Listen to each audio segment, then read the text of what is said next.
So ayan, sa rocker arm naman tayo. Ayan. So ito mga idol, ayan, kung makikita nyo, ayan, pagka binunot nyo tong pin ng rocker arm, may mga stick bearing po yan sa loob, no? So ingatan nyo yan pagka nagtanggal kayo, dapat pansinin nyo yan na hindi malaglag, kasi pagka naisuksok nyo siya, nailaglag nyo, kahit pabawasan ng isang piraso yan mga idol, no? May lagitik yung motor natin, so kahit anong tune up mo, hindi yan titino. Okay, so sa paglagay naman ng rocker arm, ganito lang. So take note lang mga idol, no? Ayan, kung lagayan ng cams, dapat nakatihaya yan yung kanal niya, dapat nakataas yan. Okay, so para hindi siya magkagulo-gulo. Ayan, so lagay natin siya pag ganito.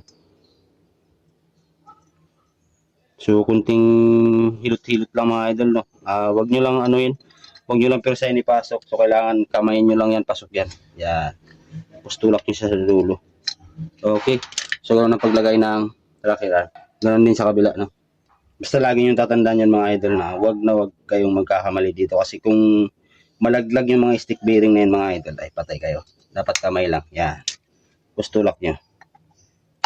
Okay, so yun lang mga idol, no? Sana nakabigay na naman tayo ng idea doon sa iba.